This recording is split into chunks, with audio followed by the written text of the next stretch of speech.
কথায় কথায় কথামৃত অনুষ্ঠানের 20তম পর্বে আপনাদের স্বাগত। আপনারা দেখছেন এই অনুষ্ঠান প্রাণারাম ইউটিউব চ্যানেলের মাধ্যমে, যেখানে সোম থেকে শনিবার রাত্রি 8টা থেকে 9টা, আগে 8টা থেকে 9টা হতো, বর্তমানে রাত্রি 9টা থেকে 10টা কথায় কথায় কথামৃত। আর রবিবার দিন ওই একই সময় 9টা থেকে 10টা শ্রীরামকৃষ্ণের একজন পার্ষদের প্রসঙ্গ।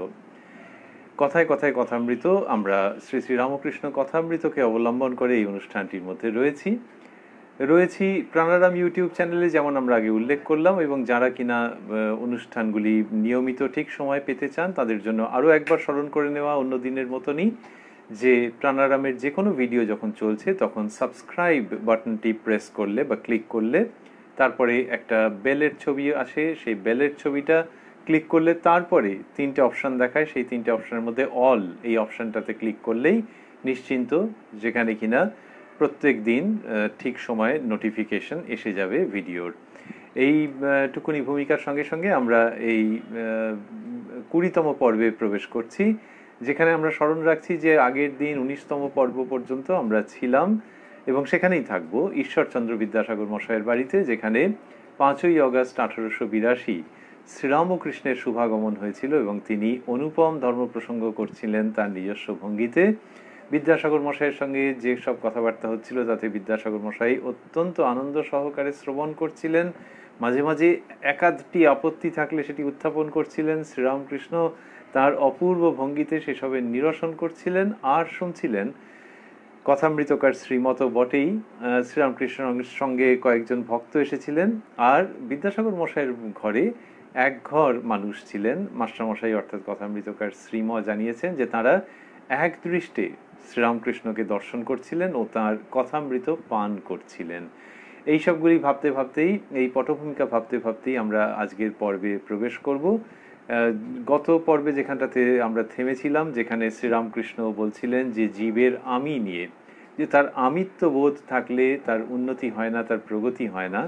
অন্যের সঙ্গে সে যে পৃথক, এই বোধ যত থাকবে তত প্রগতি রুদ্ধ হবে, সেটি শ্রীরামকৃষ্ণ তার অসাধারণ ভঙ্গিতে বলছিলেন। সেইখান থেকেই আমরা ঢুকবো আজকের প্রসঙ্গে, ঢুকবো শ্রী শ্রীরামকৃষ্ণ কথামৃতকে অবলম্বন করে, যার সূচনায় কথামৃতকার শ্রীম বা শ্রীযুক্ত মহেন্দ্রনাথ গুপ্ত উদ্ধৃত করেছেন সেই বিখ্যাত শ্লোকটি, তব কথামৃতম তপ্ত জীবনম কবিভিরীৃতম কলমশাপহম শ্রবণমঙ্গলং শ্রীমদাততম ভুবি গৃণন্তি ये ভূরিদা জনাঃ। শ্রীরামকৃষ্ণ বলছিলেন, জীবের আমি লই তো যত যন্ত্রণা। এই যে আমিত্ববোধ, সেইটা নিয়েই যন্ত্রণা। যন্ত্রণা মানে তার ওই আমিত্ববোধ তার আধ্যাত্মিক উন্নতি হতে দেয় না, তাকে এই জগতের নিষ্পেষণের মধ্যে ফিরে ফিরে আসতে হয়। সেটি শ্রীরামকৃষ্ণ কি সুন্দর গল্পের মতো করে বলছেন। বললেন, জীবের আমি লই তো যত যন্ত্রণা, গরু হাম্বা হাম্বা করে তাই তো অত যন্ত্রণা। এই হাম্বা হাম্বা কোটেশন চিহ্নের মধ্যে দিয়েছেন, উদ্ধৃতি চিহ্নের মধ্যে মাস্টারমশাই দিয়েছেন, আর ব্র্যাকেটে লিখেছেন আমি আমি। তার মানে বোঝাই যাচ্ছে যে শ্রীরামকৃষ্ণ ওটিকে বোঝাচ্ছেন, ওই ধ্বনিটিকে অন্যভাবে ব্যবহার করছেন কত সার্থকভাবে, যে গরু হাম্বা হাম্বা করে। এখন হিন্দিতে হাম মানে আমি, তাহলে হাম্বা হাম্বা করে ওই আমি আমি এই প্রচার করছে। এবার দেখো গরুর কি দুর্দশা হয়। সেই রকমভাবে শ্রীরামকৃষ্ণ প্রসঙ্গটিতে এসছেন, বলছেন গরু হাম্বা হাম্বা করে তাই তো অত যন্ত্রণা। লাঙলে জোরে, রোদ বৃষ্টি গায়ের উপর দিয়ে যায়, আবার কষাইয়ে কাটে, চামড়ায় জুতো হয়, ঢোল হয়, তখন খুব পেটে, বলে নিজে হাসছেন। তা বলছেন যে এই রকমভাবে তার সব যন্ত্রণা গরুর কীরকম হলো, যে লাঙলে জোরে, তাহলে সে বেঁচে থাকতে, রোদ বৃষ্টি গায়ের উপর দিয়ে যায়, তারপরে কি হলো, কষাইয়ে কাটে, আরে গরু হাম্বা হাম্বা করছে, এই জন্য তার এই অবস্থাটা হয়েছে। তাহলে এই যে দুর্দশা, যত আমি আমি থাকে তত দুর্দশা। তাহলে সেই দুর্দশা কি মৃত্যুর কারণ হয় নাকি? তা নয়। শ্রীরামকৃষ্ণ যেটি বোঝাচ্ছেন সেটি হচ্ছে আধ্যাত্মিক সম্ভাবনার মৃত্যু হয়ে যায়, অপমৃত্যু হয়ে যায় যত আমিত্ব বোধ থাকে। লাঙলে জোরে, রোদ বৃষ্টি গায়ের উপর দিয়ে যায়, আবার কষাইয়ে কাটে। এইবার ওকে মেরে ফেললো, মৃত্যুর পরে কি হচ্ছে, ও সে মৃত্যুতে নিস্তার নেই। চামড়ায় জুতো হয়, ঢোল হয়। এইবার শ্রীরামকৃষ্ণের বর্ণনা কি অপূর্ব। এগুলি আমরা তো অন্য কোথাও পাচ্ছি না, শাস্ত্রে এরকম উদাহরণ পাচ্ছি না আমরা, লোককথার মধ্যেও এর ধারে কাছে এরকম উদাহরণ আমরা কখনো পাইনি। তার থেকেই বোঝা যায় যে এটি শ্রীরামকৃষ্ণের নিজস্ব সৃষ্টি।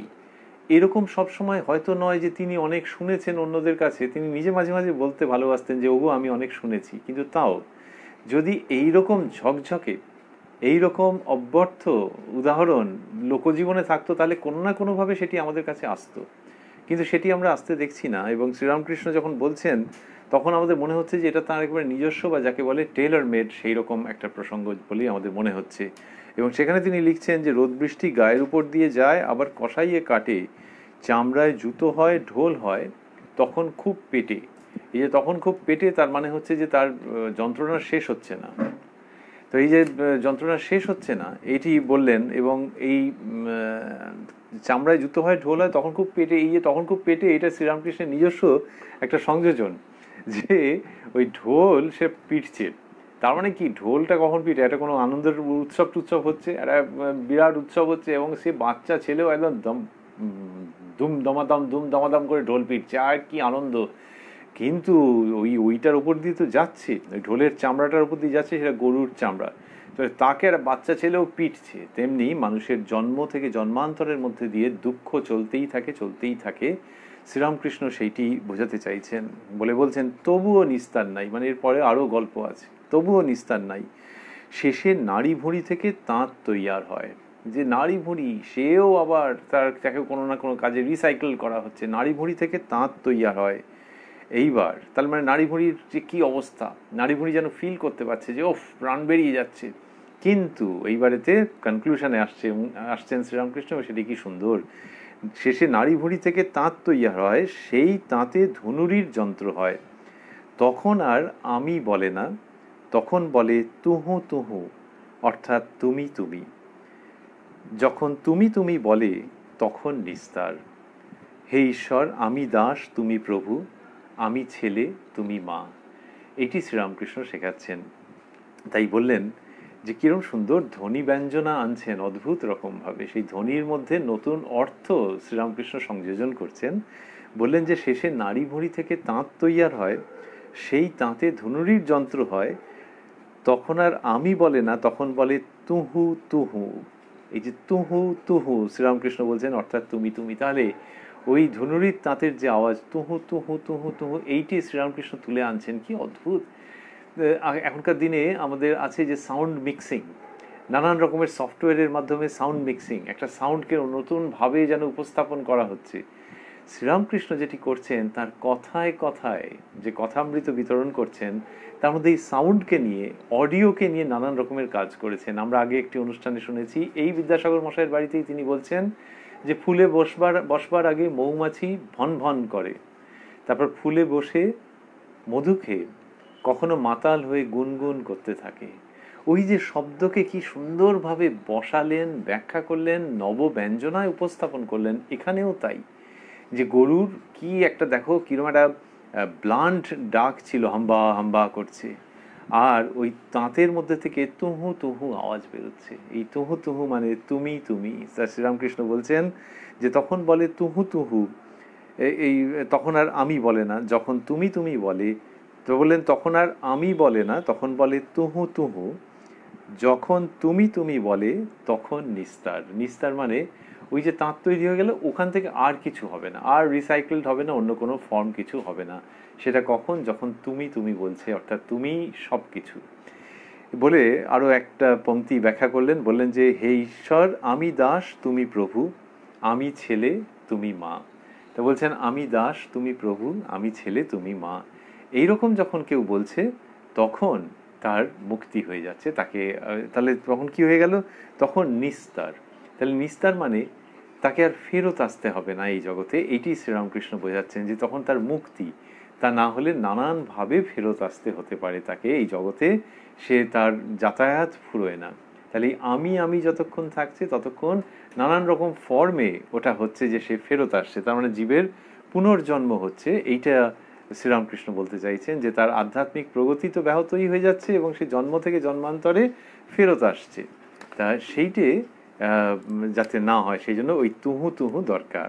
এইগুলো শ্রীরামকৃষ্ণ অদ্ভুতভাবে বোঝাচ্ছেন, এবং কত উদাহরণ সুন্দর সুন্দরভাবে বোঝাচ্ছেন, সেটি ভাবলে অবাক হতে হয় আমাদের। এইবার তিনি তারপরে বলছেন, তবুও নিস্তার নাই। ওইটি বললেন, তবুও নিস্তার নাই বলতে বলতে তুহু তুহুতে গেলেন। তারপরে বলছেন, হে ঈশ্বর আমি দাস তুমি প্রভু, আমি ছেলে তুমি মা।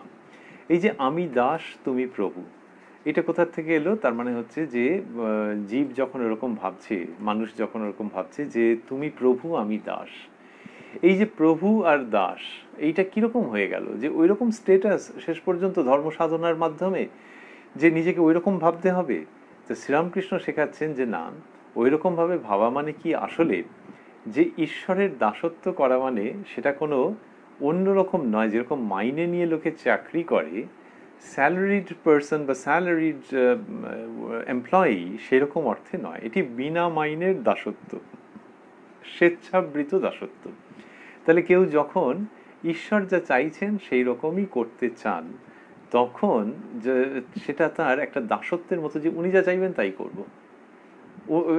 এইটি খুব চমৎকার। অনেক সময় হয় যে বড় লোকের বাড়িতে কেউ একজন ওই হেল্পিং হ্যান্ড হিসেবে ঢুকেছে, কম বয়সে ঢুকেছে একটি ছেলে। তারপরে বেশি বয়স যখন তার, তখন সেই যে বড় লোকের বাড়ি সেই বাবুকে সে আর ওই মালিক বলে ওরকম ভাবছে না, একেবারে নিজের জনের মতন, দাদা কি কাকাবাবু এরকম কিছু ভাবছে, এবং তাকে খুব ভালোবেসে ফেলেছে।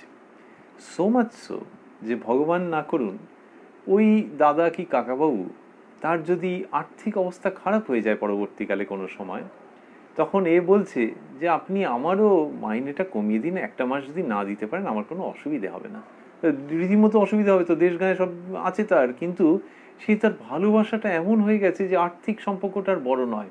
তখন হচ্ছে যে কাকাবাবুর মুখ শুকনো সে দেখতে পাচ্ছে না, বা দাদাবাবুর মুখ শুকনো সে দেখতে পাচ্ছে না। এই তার মানে বুঝতে হবে সেই কাকাবাবু বা দাদাবাবু সেরকমই, তিনিও ওই রকম ভাবেই ভালোবেসেছেন। তখন এই যখন বলছে যে আমার মাইনে কমিয়ে দিলে অসুবিধা নেই, বা একটা মাস আপনি যদি না দিতে পারেন তো না দেবেন, তখন ওটাকে দাসত্ব বলবো কি না? ওটা দাসত্ব, কিন্তু ওটা স্বেচ্ছাবৃত দাসত্ব, নিজের থেকে দাসত্ব করছে। দাসত্ব মানে আমি তোমার জন্য সব কিছু করব। বলা হয় যে সেইটাই হচ্ছে ঠিক ঠিক মতো সম্পর্ক, যেখানে কিনা তোমায় বলতেও হবে না, তার আগেই আমি বুঝে নেব। তোমাকে বলতে হবে না, এই স্নান করবার সময় তুমি একবার এই দিকটাতে তাকালে আমি তার থেকেই বুঝতে পারলাম যে তোমার গামছাটা দরকার। তো এই যে জিনিসটা যে আগে থাকতে বুঝে যাচ্ছে, যে কোনো সেবার মধ্যে এটা থাকে যে যার সেবা তাকে সবসময় মুখ ফুটে বলতে হবে না, তার আগেই যিনি সেবা করছেন তিনি বুঝতে পারবেন। এটা অনেক উচ্চ প্রসঙ্গেও এটা খাটে। ওইটাকে তখন দাসত্ব বলবো কি না? দাসত্ব তো বটে, কিন্তু হচ্ছে খুব আনন্দের সঙ্গে দাসত্ব, যে তাকে আমি ভালোবাসছি, তার জন্য সবকিছু করছি, এবং সে যা চাইছে চোখের ইঙ্গিতে আমি বুঝতে পারছি, এবং সেইটা করতে পেরে আমার খুব আনন্দ হচ্ছে। ও মাইনে ফাইনের কথা তোমরা আমার কাছে বারবার করে বলো না, ঘ্যান ঘ্যান করো না। এই যে অবস্থাটা, যে একটা কারণ ছাড়া ভালোবাসা, যে মাইনে ইনভেস্টমেন্ট হ্যানা ত্যানা কোনো কারণই নেই, কারণগুলো উবে গেল, কিন্তু তাকে ভালোবাসছে। আবার যে করছে সে তার নিজের দায়িত্ব কর্তব্য কিছু অবহেলা করছে না, কিন্তু এই ভালোবাসাটাকে সে অস্বীকার করতে পারছে না, যে কোনো মাসে অসুবিধে হলে কমই দিও না হয়। ঈশ্বরের সঙ্গে এই যে সম্পর্ক, প্রথম প্রথম হচ্ছে মানুষের একটা দেনা পাওনার সম্পর্ক থাকে, যে শরীর স্বাস্থ্য ভালো হবে, মান যশ আসবে ইত্যাদি। তারপরে কিরকম কিরকম করে ভাগ্যবান সাধক বা সাধিকার জীবনে কি হচ্ছে, যে তিনি আর কিছু চাইছেন না, তার আর চাইতে ইচ্ছেই করছে না, বরং একটা ভালোবাসা এসে গেছে যে তাকে না ভালোবেসে থাকতে পারা যাচ্ছে না, আর কিচ্ছু চাইছেন না, বরং চাওয়ার কথা মনের মধ্যে এলে মন সংকুচিত হয়ে যায়। এইটা হচ্ছে অন্য রকমের দাসত্ব, নিজের থেকে পছন্দ করে চুজ করে নেওয়া এই দাসত্ব, বিনা মাইনের অহৈতুকী দাসত্ব। শ্রীরামকৃষ্ণ সেটির কথা আনছেন, এনে বলছেন যে হে ঈশ্বর আমি দাস তুমি প্রভু, আমি ছেলে তুমি মা। এইরকম ভাবে তিনি নিয়ে আসছেন যে ছেলে, এটা কোন ছেলে? এটা হচ্ছে যে ধরা যাক ছেলের বয়স হয়ে গেছে আর মা বৃদ্ধা, তখন ছেলে মায়ের জন্য যেরকম ভাবে ভাবছে সেই দাসত্ব, যে তার মধ্যে আর অন্য কোনো দেনা পাওনার সম্পর্ক তো নেই, বরং স্কুলে বেরোনোর সময় মা জুতোর ফিতে বেঁধে দেবে সেই সম্পর্ক তো আর নেই, কিচ্ছু চাহিদা নেই, বা ভালো ভালো রান্না করে খাওয়াবে, কিছু চাহিদা নেই, কিন্তু মা যা চাইছে ছেলে সেটা এক্সিকিউট করবার জন্য প্রস্তুত হয়ে আছে। যদি এমনটা হয়, সেইটি হচ্ছে তুমি মা আমি ছেলে। আর বললেন যে আমি দাস তুমি প্রভু, আমি দাস তুমি প্রভু, আমি ছেলে তুমি মা। এই সম্পর্ক দেখাচ্ছেন যে এটি যখন হবে ঈশ্বরের সঙ্গে, তখন তার আর যন্ত্রণা নেই। তার মানে কি, যে তখন সেই ব্যক্তির শারীরিক ভালো মন্দ কি হবে না, ওঠানামা হবে না, সেগুলো তো জগতের নিয়মে, শরীরের নিয়মে সেগুলো হতেই পারে, কিন্তু তার ঈশ্বরের সঙ্গে আর দেনা পাওনায় যেতে ইচ্ছে করে না। এই যখন এই অবস্থাটা হবে, তখন সেই ব্যক্তি আধ্যাত্মিকভাবে এগিয়ে যাবে। এবং আধ্যাত্মিকভাবে এগিয়ে গেলে কি হবে? আধ্যাত্মিকভাবে এগিয়ে গেলে তার ওই জন্মে জন্মে এই কষ্টের সংসারে নিষ্পেষিত হতে হবে না। যখন জন্মাচ্ছে তখন ভারী সুন্দর, সে যদি নিজের পুরোটা দেখতে পায় কিনা আমরা তো জানি না, তাই দেখবে সবাই মিলে হাসছে। চোখ ফোটে তো অনেক পরে, আচ্ছা ঠিক আছে, চোখ ফোটার পরেই যদি হয়, তখন দেখছি যে সবাই মিলে হাসছে আর ক্যামেরায় ছবি নিচ্ছে, ভিডিও করছে, আনন্দই আনন্দ। কিন্তু চোখ ফোটার পর যেটা দেখেছে, জ্ঞান চক্ষু ফোটবার পর দেখছে যে না, সেরকম কিন্তু নয়, সারা জীবন লোকে আর ভিডিও করছে না। তো সেই যে অবস্থা, তখন দিনান্তে জীবন সায়ান্নে মনে হয় যে না, সারা জীবন ভিডিও তো করেইনি, বরং কত রকমের প্যাঁচ কষেছে আর কত রকমের যন্ত্রণার মধ্যে দিয়ে এই জীবন, এবং অনিশ্চিত জীবন, এই অনিশ্চয়তার যন্ত্রণা, অনিশ্চয়তার ভ্যাকুয়াম তো সাংঘাতিক। সেইখান থেকে মানুষ দেখছে যে হাসতে হাসতে নিয়ে আসে বটে, কিন্তু তারপর যা করে। এবং মানুষ বারে বারে এটা ভেবেছে যে এই জন্ম মৃত্যুর জায়গা থেকে পরিত্রাণ পেয়ে অখণ্ড নিরবচ্ছিন্ন সত্য এবং আনন্দের জগৎ বলে কিছু হয় কিনা, সেটিই ধর্মজগৎ, সেটিই অধ্যাত্ম রাজ্য। এবং তার আগে পর্যন্ত যে কষ্টটা পেতে হচ্ছে, সেটা কিরকম? শ্রীরামকৃষ্ণ বলছেন, ওই যে হাম্বা হাম্বা, সেখান থেকে তুহু তুহু। তো যখন সে মানুষ ঈশ্বরের সঙ্গে ওই একাত্মতা বোধ করছে, তার সঙ্গে তার কাছ থেকে কিছু চাইছে না, তাহারই হাতের যন্ত্র হিসেবে আনন্দে অবস্থান করছে, সেই মানুষ এই জন্ম মৃত্যুর চক্র থেকে বেরিয়ে আসতে পারে। তাকে আর বারবার জন্মের মধ্যে দিয়ে কষ্ট পেতে হয় না। সে ঈশ্বরের পাদপদ্মে মিলিত হয়, সেই ঈশ্বর যেখানে কিনা সকলেরই নিজ নিকেতন। তো শ্রীরামকৃষ্ণ এইসব প্রসঙ্গের মধ্যে রয়েছেন ঈশ্বরচন্দ্র বিদ্যাসাগর মশাইয়ের বাড়িতে, আর আমরা সেটি শুনছি কথায় কথায় কথামৃত অনুষ্ঠানে, সপ্তাহে যেটি সোম থেকে শনিবার রাত্রি 9টা থেকে 10টা পর্যন্ত সম্প্রচারিত হয়, আর রবিবার হয় একই সময় 9টা থেকে 10টা শ্রীরামকৃষ্ণের কোনো একজন পার্ষদের প্রসঙ্গ প্রাণারাম ইউটিউব চ্যানেলে। এই যে পর্যন্ত আমরা শুনলাম, তারপর ঠাকুর শ্রীরামকৃষ্ণ বলছেন, রাম জিজ্ঞাসা করলেন, হনুমান তুমি আমায় কিভাবে দেখো? এই প্রসঙ্গের মধ্যে তিনি চলে এলেন যে রামচন্দ্র জিজ্ঞাসা করছেন যে হনুমান তুমি আমায় কিভাবে দেখো? হনুমান বললে, রাম, যখন আমি বলে আমার বোধ থাকে, তখন দেখি তুমি পূর্ণ, আমি অংশ, তুমি প্রভু, আমি দাস। আর রাম, যখন তত্ত্বজ্ঞান হয়, বলে এবারে অন্য প্রসঙ্গ। তা বলছেন যে হনুমান তুমি আমায় কিভাবে দেখো, রামচন্দ্রজি জিজ্ঞাসা করেছেন। তখন হনুমানজি, মহাভক্ত হনুমান, তিনি বলছেন যে যখন আমি বলে আমার বোধ থাকে, আমি বলে মানে আমি যে একজন সেপারেট কেউ, এইটা অর্থে, এটা আমিত্ব, এটির কথাই শ্রীরামকৃষ্ণ বারবার বলছেন যে আমিত্ব, এই আমিত্ব সম্পর্কে সাবধান থাকতে হবে। আর এই মহাবীর মহাভক্ত হনুমান, তার আমিত্ব দেখো কি অপূর্ব রূপ। কিরকম? যখন আমি বলে আমার বোধ থাকে, তার মানে এটা একটা অন্য রকমের আমি। কিরকম? যখন আমি বলে আমার বোধ থাকে, তখন দেখি তুমি পূর্ণ, আমি অংশ, তুমি প্রভু, আমি দাস। তাহলে ওই যে তুমি পূর্ণ, আমি অংশ, এইরকম একটা বোধ হনুমান বলছেন যে তার এরকম থাকে। অন্যত্র শ্রীরামকৃষ্ণ এই প্রসঙ্গটি করেছেন যে যখন আমি বলে বোধটা থাকছে, তাহলে তুমি পূর্ণ, আমি অংশ, তাহলে তোমার একটা অংশ আমি। তাহলে এই ভক্তের সঙ্গে ভগবানের এরকম থাকে, কখনো ভক্ত ভাবে যে আমি উপাসক আর তিনি উপাস্য, আর কখনো মনে হচ্ছে যে তিনি পূর্ণ, আমি তার অংশ, মানে একটু ক্লোজনেসটা বেড়েছে। এইবার বলছেন, আর রাম, যখন তত্ত্বজ্ঞান হয়, তখন দেখি তুমি আমি, আমি তুমি। বলছেন যখন তত্ত্বজ্ঞান হয়, তার মানে বোঝাই যাচ্ছে যে ওই রামচন্দ্র এবং সীতা দেবীর কৃপায়, তাদের আশীর্বাদে যখন তত্ত্বজ্ঞান হচ্ছে, তখন কি হয়? তখন দেখি তুমি আমি, আমি তুমি। কি অপূর্বভাবে শ্রীরামকৃষ্ণ এটি বোঝাচ্ছেন। এই যে আগে দাসত্বের কথা বলা হয়েছে, যে দাস যিনি, তিনি সমস্ত কাজ করে দিচ্ছেন, যা চাইছে তাই, সেরকম ঈশ্বর যা চাইছেন সেরকমভাবেই ভক্ত করছেন। ভক্তের আমরা বলছিলাম যে স্বেচ্ছাবৃত দাসত্ব।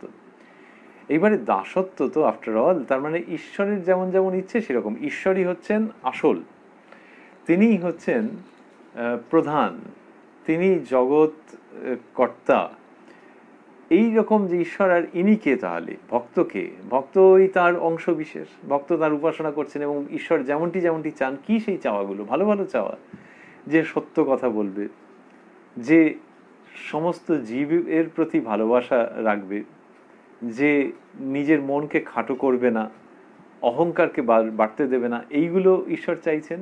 এইবার কারো বাড়িতে যখন কেউ দাসত্বের কাজ করছেন তখন এই জলটা নিয়ে আয়, গামছাটা নিয়ে আয়, চশমাটা নিয়ে আয়, এইগুলোকে যখন যেমন তিনি এক্সিকিউট করছেন, তেমনি ঈশ্বর যেগুলো চান তেমনি ভক্ত এক্সিকিউট করছেন। কিন্তু হ্যাঁ, দাসত্ব তো শ্রীরামকৃষ্ণ দেখাচ্ছেন যে না, এইখানে পুরো প্রসঙ্গ শেষ হয়ে যায়নি। এইবারে দেখো আধ্যাত্মিক ক্ষেত্রে এই দাসত্বের পরিণতি বা কালমিনেশন কোন অসামান্য উচ্চতায়, সেটা বলছেন যে হনুমানজি বলছেন, যখন আমি বলে আমার বোধ থাকে তখন দেখি তুমি পূর্ণ আমি অংশ, তুমি প্রভু আমি দাস। আর রাম যখন তত্ত্বজ্ঞান হয় তখন দেখি তুমি আমি আমি তুমি। তার মানে যখন এই ভক্তের মধ্যে তত্ত্বজ্ঞানের উদয় হচ্ছে তখন তিনি দেখছেন তুমি আমি আমি তুমি। এইটার আর লৌকিক উদাহরণ হবে না, লৌকিক উদাহরণের কাছাকাছি দিয়ে যাবে কিন্তু একদম পুরোপুরি মিলবে না। তো এইখানে বলছেন যে তখন হনুমানজি দেখছেন যে তুমি আমি আমি তুমি, মানে তোমার সঙ্গে আমার আর কোনো ভেদ থাকে না। তাহলে যিনি দাস তিনি এরকম বলতে পারেন নাকি যে তুমি আমি আমি তুমি? তো মহা মুশকিল। অ্যাপয়েন্টমেন্ট লেটার দিলাম যে I am please to appoint you, আর তারপরে যদি সে বলে যে তুমি আমি আমি তুমি, তার সব গন্ডগোল হয়ে যাবে তো না। কিন্তু ভক্তির ক্ষেত্রে হচ্ছে যে যিনি নিষ্ঠা করে ভক্তি করছেন, মন প্রাণ সমর্পণ করেছেন, তার ভেতরে এরকম একটা অপূর্ব অবস্থা আসছে। এটা হচ্ছে কখন অহং শূন্য যখন হয়ে গেছেন বা আমি বলে কোনো বোধ নেই, তখন মনে হচ্ছে আমার আমিটা গেল কোথায়? তুমি আমি আমি তুমি, এই অপূর্ব বোধ, এই অদ্বৈত বোধ, প্রায় অদ্বৈত বোধ, সেইটি চলে আসছে ভক্তের মধ্যে। তার মানে সে কি পাওয়ারফুল, যে যাকে উপাসনা করেছে তার সঙ্গে অভিন্নতা বোধ হচ্ছে। এটা কখনো কখনো এরকম হয়ে থাকে। শ্রীরামকৃষ্ণ আরেকটি উদাহরণ দিয়েছেন যে বাবু যদি তার ভৃত্যের প্রতি বেশ প্রসন্ন হন, তার মানে কি অনেক দিনের ভৃত্য বোঝাই যাচ্ছে, তখন কখনো কখনো বলেন এই এখানে এসে বস, তুইও যা আমিও তাই, মানে হয়তো পাশেই বসালেন। কিন্তু ভৃত্য যদি খুব অহংকার থাকে তার মধ্যে, বা ভৃত্যের মধ্যে যদি একটা সেপারেটনেস থাকে, তার যদি একটা ইন্ডিভিজুয়ালিটি থাকে, তাহলে আর বাবু ওরকম বলবেন না, ক্রুদ্ধও হবেন না, কিন্তু ওরকম বলবেন না যে পাশে এসে বস। কিন্তু যখন সেই ভৃত্যের মধ্যে একটা অদ্ভুত আনুগত্য, ভালোবাসা মিশ্রিত এবং কোনো প্রতিদানের আকাঙ্ক্ষা রহিত আনুগত্য যখন, তখন বাবু একদিন বললেন এই এখানে মাটিতে জল রয়েছে, এখানে এসে বস, তুইও যা আমিও তাই। এই যে জিনিসটা বলছেন, তার মানে এটা কখনো কখনো হয় যে দুজনের মধ্যে একই রকম এইরকম একটা সম্পর্ক তৈরি হয়ে যায়। তো সেইটা সম্পর্ক তৈরি হয়ে যায় মানে তিনি এরকম করে দেন যে অভেদ। তো এইটি শ্রীরামকৃষ্ণ এই ভক্তির দিক থেকে দেখাচ্ছেন যে ভক্তি মানে কিরকম, ভক্তি মানে এইরকম বলে বললেন যে সেব্য সেবক ভাবি ভালো, আমি তো যাবার নয়, তবে থাক শালা দাস আমি হয়ে। তো বলছেন সেব্য সেবক ভাবি ভালো, আমি তো যাওয়ার নয়, যে আমিটা যায় না। আমরা আগের অনুষ্ঠানের শেষের দিকে এটি দেখেছি যে আমি যেহেতু যায় না, সেই জন্য বলছেন তবে থাক শালা দাস আমি হয়ে, অর্থাৎ ঈশ্বরের দাস। এইরকম ভাবে আমিটাকে রেখে দেওয়া, যে এই আমি খুব ভালো। কিরকম ভালো? ওই যে হনুমানজি বলছেন যে কখনো দেখি তুমি পূর্ণ আমি অংশ, এইরকম ভেবে তাহলে রামচন্দ্রের এবং সীতাদেবীর চরণ বন্দনা করা, যে আমিত্বটা যখন যাচ্ছে না তখন আমি ভক্ত এরকম ভাবে ভাবা, আমি তাদের ছাড়া থাকতে পারি না এরকম ভাবে। যত যত ভাববে তত তোমার ওই আমিটা কোনো অপকার তো করবেই না, বরং তোমাকে আরো সংহত করবে, আরো ঋদ্ধ করবে। এই যে ঋদ্ধ করবে, এইটির আরো পরিণতি কিরম হবে না, এক সময় যদি তাদের কৃপা হয় আর তোমার কপালে যদি থাকে, তাহলে যাকে ডাকছো তার সঙ্গে একাত্মতা অনুভব হয়ে যাবে। শ্রীরামকৃষ্ণ যখন এই কথা বলছেন তখন বলছেন হনুমানজি এবং শ্রীরামচন্দ্রের কথা। তাতে বোঝাই যাচ্ছে যে রামচন্দ্র শুনছেন এবং হনুমান বলছেন। তারপর কি হলো? এই ছোট গল্পের মতো যে শেষ হইল না শেষ তো, তাহলে পরে কি হলো? বুঝতেই পারা যাচ্ছে যে রামচন্দ্র প্রসন্ন হয়েছেন যে হনুমানজি এই কথাটা বলেছেন। না হলে কিন্তু একটা অন্যরকম হতে পারতো, যে যিনি অ্যাপয়েন্টমেন্ট দিয়েছেন, আমরা বলছিলাম যে যাকে দিলেন সে বলো স্যার আপনিও যা আমিও তাই, এ তো মহা মুশকিলের কথা। কিন্তু ভক্তিতে যখন হনুমানের ওই পাকা ভক্তি, তখন সেই মহাভক্তের এই যে স্টেটমেন্ট, যে যখন তত্ত্বজ্ঞান হয় তখন দেখি তুমি আমি আমি তুমি, প্রিজুমেবলি এতে শ্রীরামচন্দ্র খুব প্রসন্ন হচ্ছেন। সেই জন্যই তো এই প্রসঙ্গের উপস্থাপন করছেন শ্রীরামকৃষ্ণ, যে শেষে শ্রীরামচন্দ্রের মুখের প্রসন্ন হাসি আছে বই কি, তবে ওটা ভেবে নিতে হবে। তাই যখন তার ভক্ত বলছেন যে দেখি তুমি আমি আমি তুমি, তখন শ্রীরামচন্দ্রের প্রসন্নতা আছে যে হ্যাঁ ঠিক ঠিক, তার মানে এর ভক্তি ঠিক ঠিক রাস্তায় গেছে, সেই জন্যই এই অনুভূতি হয়েছে, তাঁরই প্রসাদে হয়েছে, তাঁরই আশীর্বাদে হয়েছে। But this articulation, this declaration must have satisfied Shriramchandra যে হ্যাঁ সব ঠিক ঠিক আছে। শ্রীরামকৃষ্ণ যখন ভক্তির কথা বলেন তখন তার মধ্যে থেকে অন্য সুর ঝঙ্কার দেয়, অন্য রকমের সম্ভাবনা উঁকি মারতে থাকে, অন্য রকমের স্বপ্ন রূপায়ণের প্রতিশ্রুতি থেকে যায়। তিনি বলছেন, আমি ও আমার এই দুটি অজ্ঞান, আমার বাড়ি, আমার টাকা, আমার বিদ্যা, আমার এইসব ঐশ্বর্য, এই যে ভাব, এটি অজ্ঞান থেকে হয়। হে ঈশ্বর, তুমি কর্তা, আর এসব তোমার জিনিস, বাড়ি, পরিবার, ছেলেপুলে, লোকজন, বন্ধুবান্ধব, এসব তোমার জিনিস, এ ভাব জ্ঞান থেকে হয়। তা বললেন যে যখন জ্ঞান হয়, মানে ঈশ্বরই সব কিছু, ঈশ্বরই কর্তা, আমি অকর্তা, অন্যত্র এটি বলেছেন, যখন এই জ্ঞানটা হয় তখন কি হয়? বললেন যে আমার বাড়ি, আমার টাকা, আমার বিদ্যা, আমার এইসব ঐশ্বর্য, এই যে ভাব, এটি অজ্ঞান থেকে হয়। এই যে আমার আমার যে করছে, এটা অজ্ঞান থেকে হচ্ছে। আর হে ঈশ্বর, তুমি কর্তা, আর এসব তোমার জিনিস, বাড়ি, পরিবার, ছেলেপুলে, লোকজন, বন্ধুবান্ধব, এসব তোমার জিনিস, এ ভাব জ্ঞান থেকে হয়। তাহলে যিনি বলছেন তার কি আছে? তার তো আছে, সে সেগুলো ছেড়ে ছুড়ে দিয়ে পালায়নি। কি কি আছে? বাড়ি, পরিবার, ছেলেপুলে, লোকজন, বন্ধুবান্ধব, এইসব রয়েছে। কিন্তু তিনি বলছেন যে এসব তোমার জিনিস, এই ভাব জ্ঞান থেকে হয়। তাহলে জ্ঞানের লক্ষণ দেখাচ্ছেন যে ওই যে ওই আমি আমার, ওটা অজ্ঞান, আর এখানে হচ্ছে জ্ঞানের লক্ষণ। জ্ঞানের লক্ষণ মানে ভক্তের জীবনেই এটা এসে উপস্থিত হয়। একটু আগে তো বলেছেন পূর্ণ জ্ঞান, যে তুমি আমি, আমি তুমি, এই এই কথা যে বলেছেন, তাহলে সেই যে পূর্ণ জ্ঞান, তার লক্ষণটা কীরকম? এবার যদি সংসারী জীবের ক্ষেত্রে নিয়ে আসা যায়, সংসারী জীবের মধ্যে যদি ওই জ্ঞানের সঞ্চার হয়, ধরা যাক তিনি ভক্তিপথেই এগিয়েছেন, যেভাবেই এগোন না কেন, যখন এই জ্ঞান এসছে, ঈশ্বর সম্পর্কে, জগৎ কারণ সম্পর্কে জ্ঞান এসছে, তখন এই সংসারী মানুষ, তিনি বলছেন যে এসব তোমার জিনিস, বাড়ি ইত্যাদি। তাহলে বাড়ি তোমার জিনিস হতে পারে, বাড়ি তোমার জিনিস, যে বাড়িতে একজন আছে, তখন তার মধ্যে ওই রকমভাবে জ্ঞানের উৎপত্তি হয়েছে যে এই বাড়িটার মধ্যে আছে, কিন্তু আমি চলে গেলেও তো বাড়ি থাকবে। আবার বাড়িটাও চিরকালের নাকি? ও ভেঙে যাবে তো একদিন, ধরেই নেওয়া যেতে পারে যে চিরকাল থাকে নাকি? তো তাহলে আমিও টেম্পোরারি, বাড়িও টেম্পোরারি। সুতরাং এগুলো কার? তাহলে বাড়ির যে মাল মশলা, সেগুলো কার? সব ঈশ্বরের। তেমনি এই দেহ, মন, সমস্ত মাল মশলা, সমস্ত উপকরণ, সমস্ত উপাদান ঈশ্বরের। তাই বলছেন যে এসব তোমার জিনিস। আচ্ছা, বাড়ি না হয় বোঝা গেল, কিন্তু পরিবার, ছেলেপুলে, লোকজন, সেগুলিও তাই, যে এগুলি তো সব বিকারশীল, পরিবর্তিত হতে হতে যায়। তাই এগুলি রয়েছে, তার মধ্যে তিনি এটা ভাবছেন যে সব তোমারই। সব তোমারই ভাবলে এমনিতে অন্যরকম মনে হতে পারে, যে একজন লোকের যদি ভাবা যে সে ওই হচ্ছে মালিক, লিজ দিয়ে রাখা আছে, ওটা একটুখানি বিষণ্ণ ভাব। আর এখানে হচ্ছে যে আরে আমি তোমারই, আমি এবং সব কিছু সে তোমারই, এরকম যিনি ভাবছেন, তার জীবন আনন্দে ভরে যায়। এবং শ্রীরামকৃষ্ণ শেখাচ্ছেন যে তিনি জীবনে যে কাজ করেন, তার যে সাংসারিক কাজকর্ম, সেগুলো এক্সট্রাঅর্ডিনারি হয়। যে মানুষ আসক্ত হয়ে রয়েছে, সে যত ভালোভাবে কাজকর্মগুলো করতে পারে, এ তার থেকে আরো নিটলি করতে পারে। কে না? যে কিনা অনাসক্ত হয়ে ভাবছে সব তাঁরই, সব তাঁরই, এবার আমার লাইফে আমি এইগুলোর সঙ্গে রিলেটেড হয়ে আছি, তিনি এরকমভাবে আমাকে দিয়েছেন। কারোর প্রতি অবহেলা নয়, পূর্ণ দায়িত্ব। কিন্তু সেই দায়িত্বটা কীরকম দায়িত্ব? যখন কেউ মন্দিরে ঢুকছেন, তখন ঢোকার সময় থেকে তিনি সাবধান হয়ে যাচ্ছেন। ধরলাম একজন ভক্ত মানুষ, মোবাইলটাকে সাইলেন্ট করে দিয়েছেন, কি ভাইব্রেশনে রেখেছেন, যাও একটা করেছেন, কিছু একটা করেছেন। তারপরে পাটা একটা পাপুসে ঝেড়ে নিয়ে উঠেছেন, উঠে ওখানে গিয়েও খুব সাবধান আছেন যে চঞ্চলতা যেন প্রকাশ না পায়।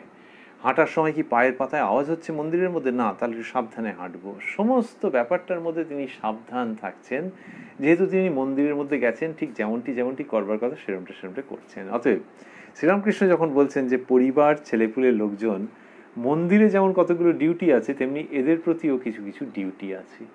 সেই ডিউটিগুলো করতে হবে মন্দিরের প্রবেশের পর যে অ্যালার্টনেস ছিল বা থাকে, সেই অ্যালার্টনেস নিয়ে, ওই পবিত্রতার ভাব নিয়ে, ওই বিশেষ ভক্তির ভাব নিয়ে, ওই সমর্পণের ভাব নিয়ে এই কাজগুলো করতে হবে, যে এইগুলো ডিউটি।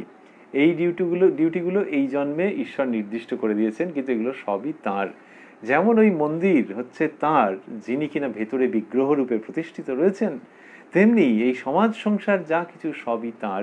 এই দৃষ্টিতে সবটাই মন্দির। এই মন্দির সেই বিগ্রহের, যাকে আমি উপাসনা করছি। সুতরাং ওখানে যেমন পা টিপে টিপে গিয়েছিলাম, মোবাইল অফ করে রেখেছিলাম, এখানে মোবাইল অন আছে, কিন্তু সেই সঙ্গে আমার মনও অন আছে যে এই সংসারের যে ডিউটিগুলো সেগুলো যেন ঠিক ঠিক আমি পালন করতে পারি। এইভাবে শ্রীরামকৃষ্ণ শেখালেন এবং কি সুন্দর যখন কথা বলছেন তখন তার মধ্যে কি সূক্ষ্ম ডিটেল থেকে যাচ্ছে। বললেন বাড়ি, পরিবার, ছেলেপুলে, লোকজন, বন্ধু বান্ধব। হঠাৎ বন্ধু বান্ধবের প্রসঙ্গটা এলো কেন? বন্ধু বান্ধব মানে সেখানেও মানুষ তো অনেক সময় মায়ায় জড়িয়ে যায়। আগের যেগুলি বলেছেন তা তো আছেই, যে আত্মীয় স্বজন ইত্যাদি, আর বন্ধু বান্ধব সেখানেও মায়ায় জড়িয়ে যায়। যে ট্রান্সফার্ড হয়ে গেল তখন সে আরে কান্নাকাটির মতো অবস্থা যে এই বন্ধুকে ছেড়ে থাকবো কি করে। তো সেই বন্ধুর সঙ্গে তার বিচ্ছেদ সে চাইছে না, বন্ধুর প্রতি সে দায়িত্ব কর্তব্য সব পালন করবে, বন্ধু যা এক্সপেক্ট করে সে যত দূর পারে সেটাকে ডেলিভার করবে। কিন্তু তাই বলে অন্য জায়গায় যেতে হলো বলে কেঁদে কেটে অস্থির হয়ে গেল, এই জায়গাটা সম্পর্কে সাবধান থাকতে হবে। তাহলে মানুষ কাঁদবে না যখন অন্য জায়গায় চলে গেল।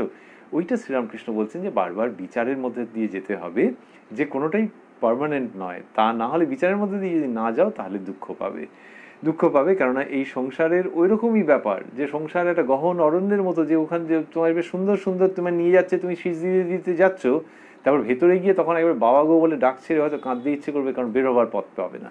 সেরকম আসক্তি মানুষকে শীষ দিতে দিতে নিয়ে যায়। সেই কারণে ওই গহন অরণ্যে প্রবেশের আগে খুব সাবধান। শ্রীরামকৃষ্ণ সেই সব প্রসঙ্গ আনছেন ঈশ্বরচন্দ্র বিদ্যাসাগর মশাইয়ের বাড়িতে, আর বললেন বাড়ি, পরিবার, লোকজন, বাড়ি, পরিবার, ছেলেপুলে, লোকজন, বন্ধু বান্ধব, এসব তোমার জিনিস। এই ঈশ্বরের কাছে বলা হচ্ছে যে হে ঈশ্বর তুমি কর্তা, আর এসব তোমার জিনিস, এ ভাব জ্ঞান থেকে হয়। এইটি যে তিনি শেখাচ্ছেন, কি সুন্দর প্রসঙ্গ। আবার মজার উদাহরণ দিচ্ছেন, মজার উদাহরণ দিচ্ছেন, মানে বাস্তব উদাহরণ, কিন্তু এটা একবার নির্দিষ্ট করে অমুক লোককে বলা সেরকম নয়। কি চমৎকার এবং হিউমারাস, এর মধ্যে একটা নিটোল হাস্যরস রয়েছে। বলছেন মৃত্যুকে সর্বদা মনে রাখা উচিত, মরবার পর কিছুই থাকবে না, এখানে কতগুলি কর্ম করতে আসা, যেমন পাড়াগাঁয়ে বাড়ি, কলকাতায় কর্ম করতে আসা। এই কথা বললেন, বলে তারপরে ওই হাসির প্রসঙ্গটাতে যাবেন। তা বলছেন মৃত্যুকে সর্বদা মনে রাখা উচিত, মরবার পর কিছুই থাকবে না, এখানে কতগুলি কর্ম করতে আসা। এখানে মানে এই সংসার, সংসারে কর্ম করতে আসা। কি কর্ম? এমনিতে লোকে ভাবে যে কর্ম মানে এই যে ডালহৌসি স্কোয়ারে কি সেক্টর 5-এ কি ঘর সংসারে এই কর্মগুলোই করতে আসা, সেই অর্থে বলা নয়।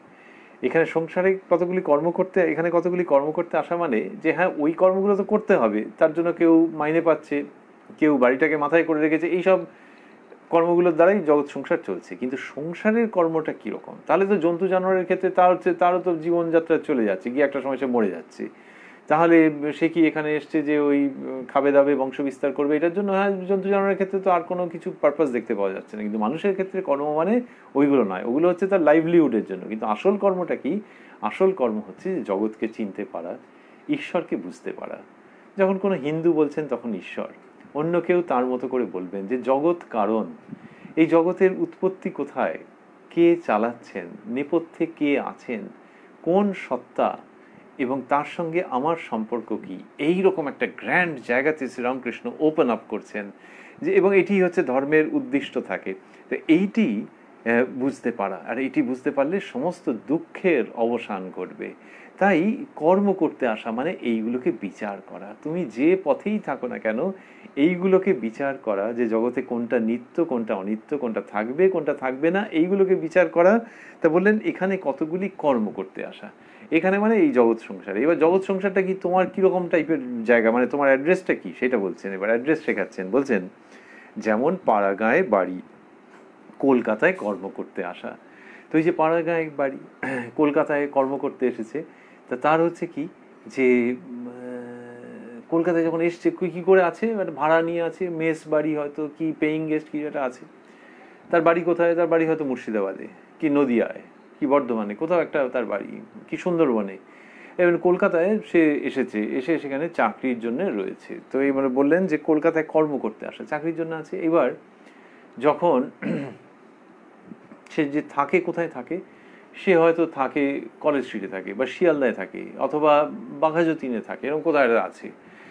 তো ওইখানেতে আছে।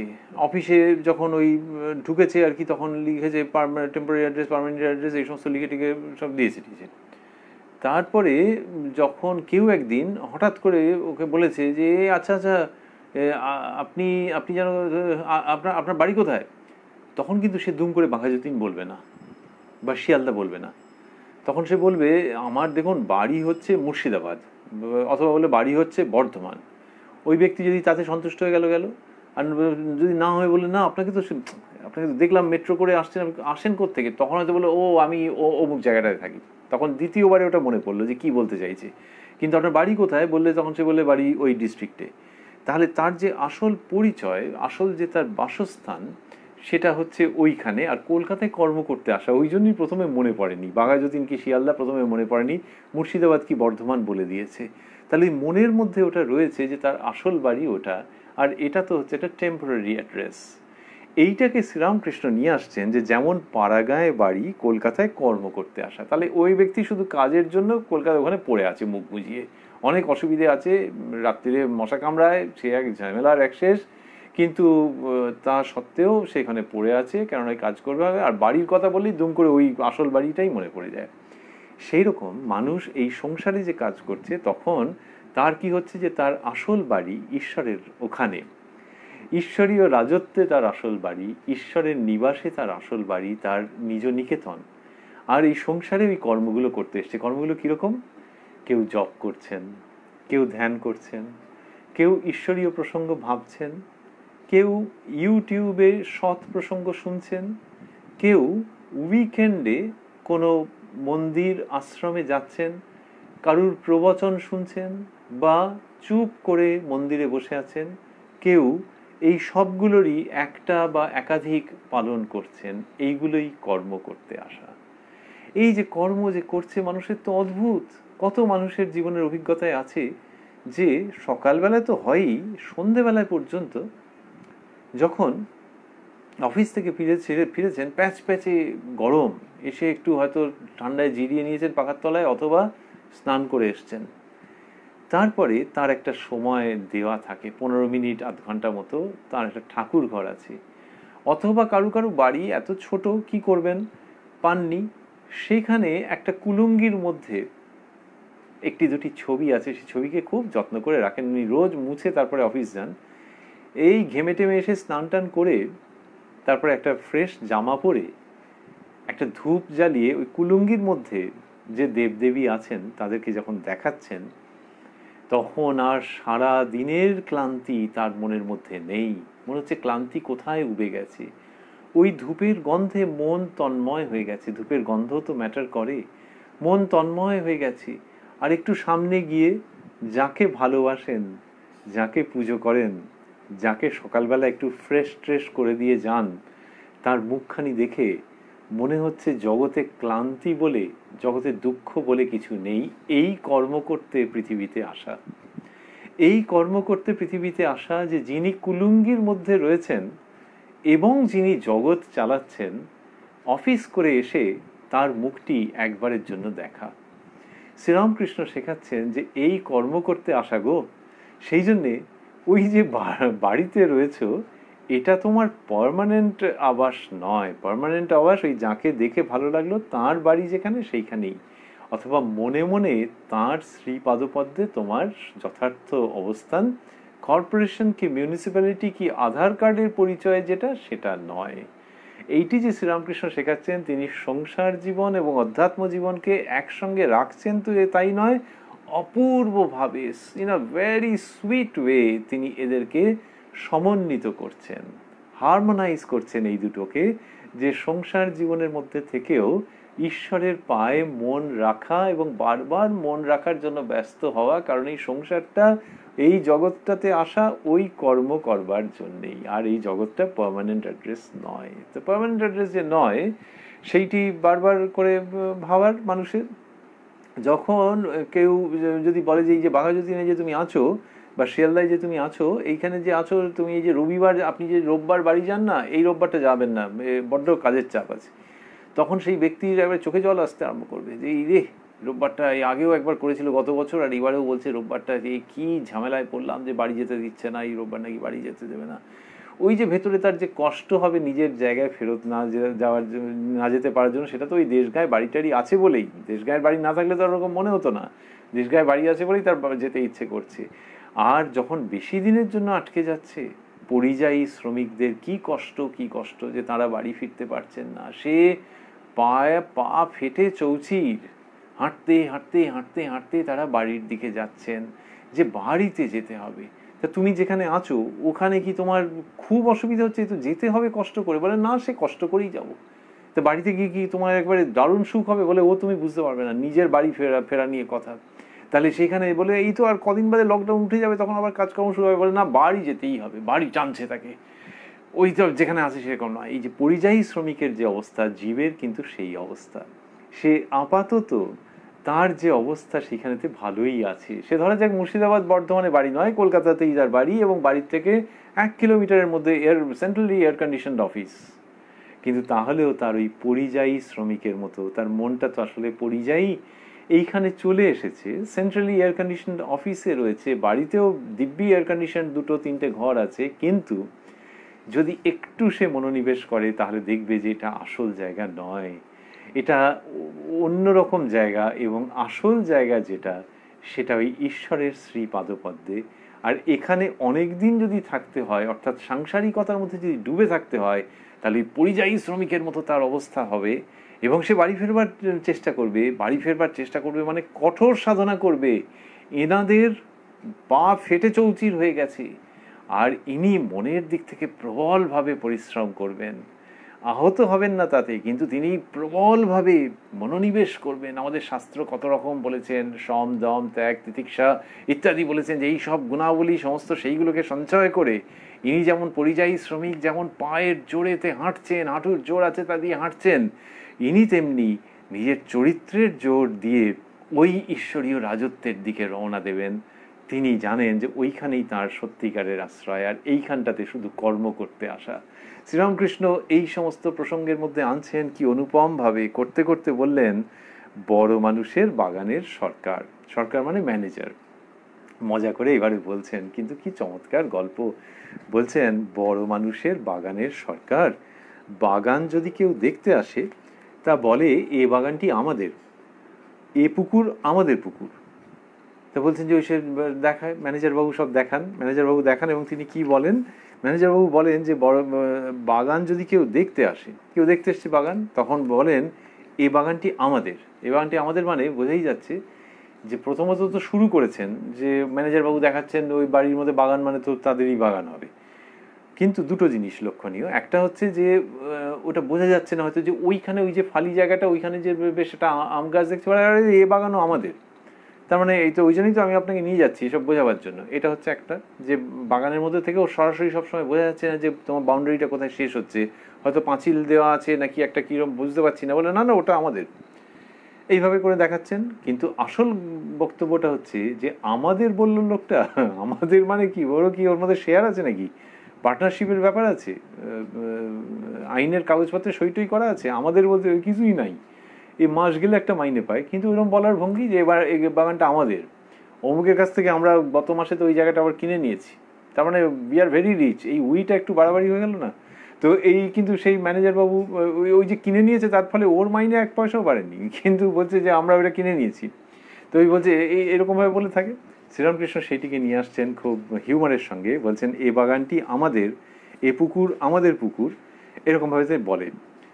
পুকুরটাকেও দেখি ওরকমভাবে বলেছে, কিন্তু কোনো দোষ দেখে বাবু যদি ছাড়িয়ে দেয়, তার আমের সিন্দুকটা লয়ে যাবার যোগ্যতা থাকে না, দারোয়ানকে দিয়ে সিন্দুকটা পাঠিয়ে দেয়।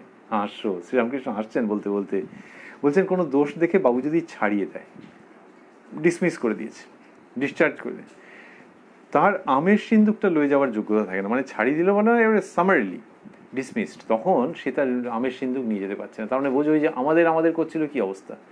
আমের সিন্দুক মানে আম কাঠের সিন্দুক, তার মানে একেবারে রদ্দি কাঠ, সেই কাঠের একটা সিন্দুক ছিল লোকটার। তা যাকে দেখিয়েছিল বাগান ঘুরিয়ে ঘুরিয়ে, সে তো আর ঘরে যায়নি, ঘরে গেলে দেখতে পেত যে এর নিজস্ব অ্যাসেট বলতে ওই আমের সিন্দুক। তো শ্রীরামকৃষ্ণ বলতেন যে সেইটি, তার মধ্যে জামা কাপড়ের জিনিসপত্র আছে, সেটা পর্যন্ত নিয়ে যেতে দিচ্ছে না, এবার সঙ্গে সঙ্গে তাকে আউট করে দিয়েছে, দারোয়ানকে দিয়ে সিন্দুকটা পাঠিয়ে দেয়। তার মানে হচ্ছে যে এবার পানিশমেন্টটা বোঝো, যে পরে দারোয়ানকে দিয়ে সিন্দুক পাঠিয়ে দিচ্ছে যে তার উপস্থিতি সহ্য করতে পারছে না। সেই রকম মানুষ এই জগৎ জীবনের মধ্যে যদি আমার আমার করে তাহলে কখন যে সে আউট হয়ে যাবে জানে না। যখন আউট হয়ে যাচ্ছে তখন হঠাৎ করে আউট হয়ে গেল এবং আমের সিন্ধুক নিয়ে যেতে পারছে না, তার যেটুকুনি পজেশন নিয়ে যেতে পারছে না। কীরকম পজেশন? তা আছে তো, তার জামা কাপড় আছে, এটা ওটা আছে, তার মান যশ আছে, তার অনেক স্বপ্ন আছে, অপূর্ণ স্বপ্ন আছে, সেগুলো কোথায় নিয়ে গেল? তো ওগুলো কি আগে থাকতে কেউ বেঁধে বেঁধে নিয়ে রেডি হয়ে থাকতে পারে নাকি? তাহলে তো একরকম ছিল, কিন্তু হয়তো বেরিয়ে চলে গেল। তো আমের সিন্ধুকটা আরেকটা দিক থেকে ভাবতে গেলে যে এই যেগুলো আছে না এগুলো কিছুই নয়। কারোর যদি অনেক ধন সম্পদ থাকে তাহলে সারা পৃথিবীর ঐশ্বর্যের তুলনায় তো আমের সিন্ধুক কেস, কিন্তু বেঁচে থাকতে সে ভাবতো যে বিরাট তার ধন সম্পদ আছে। এই দুই। আর কি? আর হচ্ছে যে তবে বাবুটি ভালো, তিনি কি করেছেন যে দারোয়ানকে দিয়ে সিন্ধুকটা পাঠিয়ে দেন, যে ওরই তো জিনিসগুলো ছিল ওই আমের সিন্ধুকে, যা যা গিয়ে দিয়ে বলে দারোয়ানকে দিয়ে পাঠিয়ে দিয়েছে, যে আমি আর ওগুলো নিয়ে কি করবো, যা ওকে দিয়ে আমের সিন্ধুক দারোয়ানকে দিয়ে পাঠিয়ে দিয়েছে। তেমনি মানুষ যখন অফ হয়ে যাচ্ছে তারপরে তার যে কর্মফল যা কিছু সে করেছে সেইগুলো পরের জন্মে চলে যাচ্ছে, তার অপূর্ণ বাসনাগুলো পরের জন্মে চলে যাচ্ছে, ওই ব্যাংকের ব্রড ফরওয়ার্ডের মতো। সেইগুলো নিয়ে আবার নতুন করে তার যাত্রা শুরু। তো ভগবানের এমন একটা ব্যবস্থা আছে, ঈশ্বর বলুন যাই বলা হয়, যে নামেই ডাকা হোক না কেন, যেমন ব্যবস্থা আছে যে এইগুলো আবার তাকে পাঠিয়ে দেওয়া হচ্ছে যে এখান থেকে আবার পরের জন্মে শুরু। কিন্তু এই জন্মের যে এক্সিটটা, that has been quite humiliating, যে হঠাৎ করে জবাব দিয়ে দিল, আর তার আগে সে বলতো যে আমি এই আমি এই আমি এই। তো এইটাতে শ্রীরামকৃষ্ণ এই হিউমার করছেন যে দেখো এই আমি বললে সেটা এইরকম টাইপের হাস্যকর হয়ে যায়। কিন্তু শ্রীরামকৃষ্ণ যখন বর্ণনা করছেন তখন অদ্ভুত ব্যাপার হচ্ছে যে ওই যে কথা বললেন যে বড় মানুষের বাগানের সরকার, পুরো প্রসঙ্গটার মধ্যে ওই সরকার বাবুর সম্পর্কে শ্রীরামকৃষ্ণের কি মত, তাকে তিনি কিভাবে দেখেন, দেখা যাবে যে খুব প্রসন্ন দৃষ্টিতে দেখা। একটা ছবিকে যখন ফোটাচ্ছেন কি অদ্ভুত একটা সহানুভূতি সহমর্মিতার সঙ্গে দেখানো, যে সরকারবাবু তো ওরকমই করে থাকে। অর্থাৎ তার প্রতি যদি একটা তিক্ততা থাকতো তাহলে এইরকম প্রসন্ন বিবরণ সম্ভব হতো না। আমাদের যদি কারোর প্রতি তিক্ততা থাকে তাহলে আমাদের বর্ণনা শুনলেই কেউ বলে দেবে, এমনকি অন্য ভাষার লোক হলেও বলবে যে এমন কারোর সম্বন্ধে বলছে যাকে দু চোখে দেখতে পায় না, ও ভঙ্গি থেকে বোঝা যায়। কিন্তু শ্রীরামকৃষ্ণ যখন বলছেন তখন বোঝা যাচ্ছে যে উনি পছন্দ করছেন যে দেখো এরকম হয়, কিন্তু সি দ্য প্লাইট। তাহলে এই যে সি দ্য প্লাইট আমরা যখন বলি তখন আমাদের বক্তব্যের মধ্যে থাকে যে আমরা এর থেকে ওপরের আছি, অবস্থান আমাদের, আমরা ভালো অন্যরা খারাপ। কিন্তু আচার্য যিনি, যুগাচার্য যিনি, বিশ্বাচার্য যিনি, ভগবান স্বয়ং যখন অবতীর্ণ হয়ে বলছেন তখন কিন্তু ওনার মধ্যে সকলের জন্যই যেন সমান সমান জায়গা রয়েছে। বাবুর জন্যেও আছে, আবার বাগানের সরকারের জন্যেও আছে। দুটোকেই তিনি খুব সমান আনঅ্যাটাচড একটা অবজেক্টিভ দৃষ্টিভঙ্গিতে দেখছেন।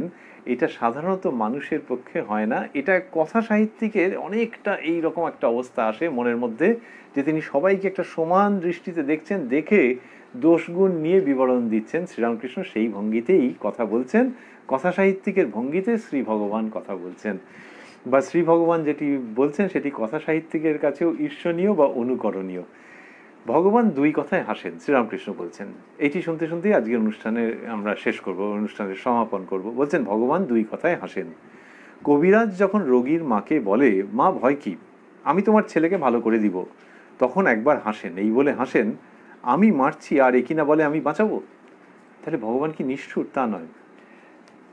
কবিরাজের কাজ করবেন, কিন্তু কবিরাজের যদি ওইরকম একটু অতিরিক্ত আত্মবিশ্বাস এসে যায় তখন ভগবান একটু হাসেন, যে যার বাঁচার সময় আছে সে বাঁচবে, যার মরার সময় আছে সে মরবে। তো কিন্তু কবিরাজ ভাবছেন যে আমি এটা পারবো, অ্যাবসলিউটলি শিওর। আবার সেই রকম একটা অতিরিক্ত কনফিডেন্স থেকে রোগীর মাকে আবার একটা যেটা বলে ফেললো সেটা তো সত্যি নয়, বলে ফেললো যে আমি তোমার ছেলেকে ভালো করে দিব। এই যে একটা অতিরিক্ত কনফিডেন্স, এটা কোথার থেকে আসে? তাহলে এমনি কিন্তু ডাক্তারের কনফিডেন্স ভালো। অনেক সময় কত পেশেন্ট বলেন যে তিনি যখন ঘরে ঢুকেছেন ডাক্তারবাবু বলছেন ঠিক আছে চিন্তা কি, বসুন না, শুনছি, অত ঘাবড়াচ্ছেন কেন, বলে এত সুন্দর করে বললো না, তখন তাতেই মনে হলো রোগ সেরে গেল। আর সত্যি সত্যি সাইকোসোম্যাটিক কানেকশন থাকে, একজনকে যদি ভরসা দেওয়া যায় তাতে অনেক ক্ষেত্রে অনেক মেলাইস চলে যায়, এটা তো ঘটনা। সুতরাং ডাক্তার তো ভরসা দেবেনই, তিনি কি বলবেন যে দাঁড়ান বই খুলে দেখি আপনার মতো কটা লোক মরে গেছে, তা তো বলবেন না। তিনি তো ভরসা দেবেনি, তাহলে এখানে আপত্তি কেন? এখানে আপত্তি হচ্ছে যে আরে ওই কবিরাজ নিজেই বিশ্বাস করছে যে একে ডেফিনেটলি সারিয়ে দেবো, তাহলে আরেকজন যে জগৎ কারণ রয়েছেন তার ইচ্ছাতেই এটা চলে। একাধিক ডাক্তারবাবুর সঙ্গে আমাদের পরিচয় আছে যারা কিনা প্রেসক্রিপশনে লিখে রাখেন আই ট্রিট হি কিওরস, এই ধরনের কথা লিখে রাখেন যে আমি ট্রিটমেন্ট করলাম কিন্তু কিওর করাটা তার হাতে। তো এই যে ভঙ্গিটা কি সুন্দর, কিন্তু সেটাকে যিনি উল্লঙ্ঘন করে চলে যান, যিনি ভায়োলেট করেন, আর যিনি ভাবেন যে এই ওষুধে এই পেশেন্ট ভালো হবেই হবে, তখন তার সহানুভূতির জায়গাটা ঠিক আছে, কারেক্ট, কিন্তু ওই যে আত্মবিশ্বাস এটা জ্ঞানের অভাবে হচ্ছে। তো সেইখানে শ্রীরামকৃষ্ণ বলছেন যে ঈশ্বর সেখানে তো হাসেন, ঈশ্বর যেন হেসে ফেলেন যে এটা আবার একটু আত্মবিশ্বাসের বাড়াবাড়ি হয়ে গেল। তা বলছেন যে কবিরাজ ভাবছে আমি কর্তা, ঈশ্বর যে কর্তা এ কথা ভুলে গেছে। তারপর যখন দুই ভাই দড়ি ফেলে জায়গা ভাগ করে আর বলে এদিকটা আমার ওদিকটা তোমার, তখন ঈশ্বর আরেকবার হাসেন, এই মনে করে হাসেন আমার জগৎ ব্রহ্মাণ্ড কিন্তু ওরা বলছে এই জায়গা আমার আর তোমার। তো বলছেন জগৎ ব্রহ্মাণ্ড আমার, কিন্তু এরা কি কচুরভাবে ভাগ করে দিয়েছে, কিরকম দড়ি ফেলেছে একটা দড়ি কিনে নিয়ে এসছে বা বাড়িতে ছিল আর কি, তা সেই দড়িটা ফেলেছে, ফেলে বলছে এদিকটা আমার ওদিকটা তোমার।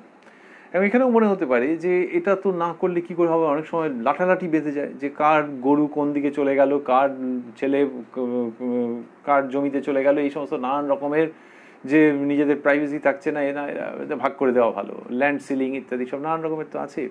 তো যারা পার্টিশন করে দেন তো তাহলে তো সেই অফিসগুলোই উঠিয়ে দিতে হয়। তো অনেকে তো বলেন যে দয়া করে আপনারা পার্টিশন করে দিন, এসব কাগজপত্র দেখেন পার্টিশন করে দিন, তাহলে বাবা ঝামেলার শান্তি। তো সেই পার্টিশনিং তো অনেক সময় দরকার হয়। তাহলে এখানে যে বলছেন যে দুই ভাই দড়ি ফেলে জায়গা ভাগ করে আর বলে এদিকটা আমার ওদিকটা তোমার, এখানে ঈশ্বর হাসছেন কেন? ঈশ্বরের কি বক্তব্য যে আমার জগৎ ব্রহ্মাণ্ড, আর কিন্তু ওরা বলছে এই জায়গাটা আমার আর তোমার। এখানেও সেই কবিরাজের মতো যে হ্যাঁ পার্টিশনিংটা ঠিক আছে, কিন্তু এই যে বলছে এই জায়গাটা আমার, ওইখানে গন্ডগোল থেকে যায় যে আমার মানে চিরকাল আমি এখানে রাজ করব এবং পরবর্তী সব প্রজন্ম এখানে রাজ করবে, ওই তো দড়ি ফেলা আছে। তো এই যে জায়গাটা, সেইখানে হচ্ছে যে মুশকিল, আরে বৃষ্টি 4-5টা বৃষ্টির পর ওই দড়িটাই পচে যাবে যা। তো সুতরাং তেমনি দেওয়াল ধসে যাবে, কিছু তো পার্মানেন্ট নয়। তাই কাজ চলা গোছের যদি তুমি করো, সে দড়ি ফেলো, পাঁচিল তুলে দাও, সব হতে পারে, কিন্তু যদি ওটাকে পার্মানেন্টলি ভাবো যে এই জায়গাটা এখন থেকে আমি এবং আমার পরে যারা আসবে, তখন বাড়াবাড়ি হয়ে গেল। তার মানে জগৎকে যে একজন চালাচ্ছেন এবং তিনি যে তোমার উপরে বসিং করছেন না, তিনি তোমার সঙ্গে মিলিত হতে চাইছেন, তার সঙ্গে মিলিত হওয়াটাই তোমার সকল আনন্দের উৎস, সেই জায়গাটা মাই ফ্রেন্ড তুমি ভুলে গেছো। ভুলে গিয়ে কি পারিবারিক কলহ ফলহ হয়েছিল একাধিক দিন ধরে, সেখান থেকে তুমি বেচারা ওইটার থেকে পরিত্রাণ পেতে গিয়ে এমন একটা জিনিস বলছো, তার মধ্যে তোমার যে অহংটা প্রকাশ পাচ্ছে। ঈশ্বর হাসছেন, he is after all not vindictive, কিন্তু এই অহংটা তোমার ক্ষতি করে দেবে। মানুষের জীবন যেই জন্যে, সেই জায়গাটাতে এই অহংটা একটা বিরাট প্রতিবন্ধক হয়ে দাঁড়াবে যখন তুমি ভাবছো এই জায়গাটা আমার আর এটা তোমার। আর এই যে আমার তোমার বলা, এই যে পরস্পরকে পৃথক করা মনের দিক থেকে এবং তাতে খুব আনন্দ করা, এটাতেও কষ্ট আছে। যদি বাড়ির হেড অফ দ্য ফ্যামিলির ভাবা যায় যে একজন আছেন হেড অফ দ্য ফ্যামিলি বা দুজন আছেন কর্তাগিন্নি, আর ছেলে মেয়েদের মধ্যে যখন ভাগাভাগি হয়ে যাবে তখন কর্তাগিন্নি কি ভাববেন? আনন্দ হবে না কষ্ট হবে? তারা ভাববেন যে এরা করছে কিছু উপায় নেই, নাহলে রোজ খিটিমিটি লেগেছিল, কিন্তু বড় কষ্ট হচ্ছে গো, যে পাঁচিল ফেলে কি দড়ি ফেলে বলে দিল যে এখন থেকে এই দিকটা আমার ওদিকটা তোমার। তার সুতরাং কষ্টটা প্রসঙ্গের মধ্যে থাকছে, কিন্তু যে ওরম করেছে সে খুব খুশি, আর একেবারে হিরোইক জিনিস করে দিয়েছে, this is an act of chivalry, যে আজকে আলাদা হয়ে গেল। দুজনেই এরকমভাবে ভাবছেন, কিন্তু কর্তাগিনীর তো কষ্ট হচ্ছে। সুতরাং সেখান থেকে বুঝতে পারা যাচ্ছে যে এটাই শেষ কথা নয়, শেষ হাসি ঈশ্বরই হাসছেন, কিন্তু সেটা মানুষের কল্যাণ চেয়ে, যে অতটা যে নিজেকে এক্সার্ট করছে আর ভাবছে যে এভরিথিং ইজ পার্মানেন্ট এবং এই division will also act as something permanent, এইটা একটা বাড়াবাড়ি হয়ে যাচ্ছে। সেটা দেখে ঈশ্বর হাসছেন। শ্রীরামকৃষ্ণ বলছেন আমার জগৎ ব্রহ্মাণ্ড, কিন্তু ওরা বলছে এ জায়গা আমার আর তোমার, এইটা বলছেন। আবারও ভাবছি ওই যে দুই ভাই তারা যে দড়ি ফেলে ভাগ করেছে, এখানে কোনো কটূক্তি নেই, কোনো অসহিষ্ণুতা নেই, কোনো বিষণ্ণতা নেই, কোনো দুঃখ নেই। খুব একটা সাহিত্যিকদের মধ্যে যেরকম দেখা যায়, কবি সাহিত্যিকের মধ্যে, সেরকম একটা অদ্ভুত প্রসন্ন নির্লিপ্ত ভাব নিয়ে শ্রীরামকৃষ্ণ এই বর্ণনাটা করছেন, কিন্তু তার মধ্যে দিয়ে মেসেজটা খুব প্রিসাইজলি ডেলিভার করে দিচ্ছেন। এই যে শ্রীরামকৃষ্ণ, ইনি খুব অদ্ভুত, যে যেখানে কথা বলছেন তখন প্রত্যেক কটা চরিত্রকে তিনি ভাবছেন, প্রত্যেকটা চরিত্রকে ভাবছেন, ভালোবাসছেন এবং একরকম যেন তাদের সঙ্গে আইডেন্টিফাই করছেন বললে তো মহা মুশকিলের কথা হয়ে যেতে পারে এমনিতে, যে যে যে দুই ভাই মিলে এরকম ঝগড়াঝাঁটি করছে তাদের সঙ্গে উনি আইডেন্টিফাই করেছেন। হ্যাঁ, আইডেন্টিফাই না করলে এরকম বর্ণনা হয় না। যখন একজন সাহিত্যিক লিখছেন তখন কিন্তু একজন সাধু, একজন গুন্ডা, এই দুজনের সঙ্গে আইডেন্টিফাই করছেন, যে তার মাইন্ডসেটটাকে বোঝবার চেষ্টা করছেন, যেন তার মধ্যে ঢুকে যাচ্ছেন। তারপরে তার কাজকর্ম, তার মুখের কথা যখন বলছেন, সেগুলো লোকে শুনে পড়ে বলছে, গল্পটা দারুণ, একেবারে জমে গেছে। তার মানে যে সাধু এবং যে প্রতারক, দুজনের কথাই একদম ঠিক ঠিক মতো পোর্ট্রেয়াল হয়েছে। তার কারণ কি, যিনি লিখেছেন তিনি ওদের সঙ্গে আইডেন্টিফাই করেছেন। তো শ্রীরামকৃষ্ণ আইডেন্টিফাই করছেন, কিন্তু সাহিত্যিক যেরকম যে ওই গল্প পড়লে বোঝা যাবে যে এ প্রতারক আর এই সাধু, সেরকম শ্রীরামকৃষ্ণ দেখিয়ে দিচ্ছেন, কিন্তু দুজনের সঙ্গে একটা সহানুভূতি আছে, একটা আইডেন্টিফিকেশন আছে। এই যে আইডেন্টিফিকেশন, এটা সাহিত্যিকের মতো বললে ঠিক ভুল হয়ে যাবে। এই যে শ্রীরামকৃষ্ণ যেটি করছেন, এটি ভগবানের আইডেন্টিফিকেশন, একটা নির্লিপ্ত ভাব, যেটা সাহিত্যের মধ্যে আমরা দেখতে পাই, সেই সাহিত্য যেখানে সহিতের ভাব রয়েছে। তো এই যে জায়গাটি, এটি আমাদের ভাবলে অবাক হতে হয়। আজকে আমরা শেষ করতে করতে এইসব কথা ভাবছি যে শ্রীরামকৃষ্ণ কি সুন্দর করে কথা বলছেন। আমরা শুনছি কথায় কথায় কথামৃত অনুষ্ঠানে, যে অনুষ্ঠানটি সপ্তাহে সোম থেকে শনিবার রাত্রি 9টা থেকে 10টা প্রাণারাম ইউটিউব চ্যানেলে দেখতে পাওয়া যাচ্ছে। আর রবিবার দিন শ্রীরামকৃষ্ণের একজন পার্ষদের প্রসঙ্গ। আমরা গতকাল যে রবিবার, সেই দিনকে আমরা শুনেছি যে হয়েছে স্বামী শিবানন্দজি মহারাজের পুণ্য প্রসঙ্গ। আর সামনের রোববারেও শ্রীরামকৃষ্ণের একজন পার্ষদের প্রসঙ্গ। এগুলি প্রাণারাম ইউটিউব চ্যানেলের মাধ্যমে দেখতে পাওয়া যাচ্ছে, যেখানে আপনারা সাবস্ক্রাইব এবং লাইক বাটন প্রেস করে যুক্ত হয়ে যেতে পারেন এবং সমস্ত ভিডিও যথাসময় নোটিফিকেশন পেতে পারবেন। আর আমরা বলছিলাম যে শ্রীরামকৃষ্ণ এরকমভাবে কথা বলছেন, আইডেন্টিফাইড হয়ে যাচ্ছেন, নিজেকে আইডেন্টিফাই করে নিচ্ছেন সত্তাগুলির সঙ্গে, চরিত্রগুলির সঙ্গে, এবং কথায় কথায় তিনি অমৃত বর্ষণ করছেন। এটি ভাবতে ভাবতেই আমরা শেষ করছি। আর দেখছি যে ওই যে তিনি বললেন যে ঈশ্বর দুইবার হাসেন, বললেন যে ভগবান দুই কথায় হাসেন, এই কথা বললেন। শ্রীরামকৃষ্ণ এরকম হাসতে হাসতেই কথা বলছেন, এবং ওই কীরকম যেন মনে হয় যে ওই যে দুই ভাই ওরকম করছে আর ওই কবিরাজ ওরকম করছেন, তখন শ্রীরামকৃষ্ণ হাসছেন, ভগবান হাসছেন, মানে ভগবান যেন মনে হচ্ছে যে ভগবান ওটা দেখছেন, কিন্তু ভাবছেন যে কি ছেলে মানুষের মতো করছে। আর শ্রীরামকৃষ্ণ যখন বর্ণনা করছেন, তখন মজাটা হচ্ছে যে এই হাসিটা শুধু ওইরকম একটা পরিবেশের মধ্যে একটা বৈপরীত্য দেখে, একটা আনএক্সপেক্টেড জিনিস, যে আমি ভালো করে দেবো, এদিকটা আমার ওদিকটা তোমার, এই রকম একটা ইনকোহেরেন্স দেখে যে হাসি, তা নয়। শুধু এর মধ্যে দিয়ে তিনি মানুষের কল্যাণের ইচ্ছেও খুব করে থেকে যাচ্ছে। যদি ভাবা যায় যে একজন কবিরাজ সত্যিই ওরকম করেছিলেন, বা দুই ভাই মিলে সত্যি এরকম করেছিল, সত্যি তো কত এরকম হয়েছে, তাদের বংশ পরম্পরায় যারা, তাদের পরের প্রজন্ম যারা, সেই কবিরাজের ছেলে বা সেই ডাক্তারের ছেলে যখন পড়বে, বা সেই দুই ভাইয়ের ছেলেমেয়েরা যখন কথামৃত অধ্যয়ন করবেন, তখন তাদের মধ্যে থেকে আবার নতুন মানুষ তৈরি হওয়ার সম্ভাবনা থাকবে। কারণ শ্রীরামকৃষ্ণ বড় প্রসন্নতার সঙ্গে এগুলোকে পেশ করেছেন। অতএব তার আশীর্বাদ যেন কাজ করছে, যে এই দুই ভাই বা ওই কবিরাজ এরকম করলেও পরের মানুষ আরও বেশি বিবর্তিত হবে আধ্যাত্মিকভাবে, এবং তারা এইরকমভাবে অহংকারের দাপাদাপির থেকে ধীরে ধীরে মুক্ত হয়ে যাবে। শ্রীরামকৃষ্ণের কথামৃতের মধ্যে শ্রীরামকৃষ্ণের যে হাসি মুখ, তার মধ্যে দিয়ে আমাদের এটা ভাবতে ইচ্ছে করে।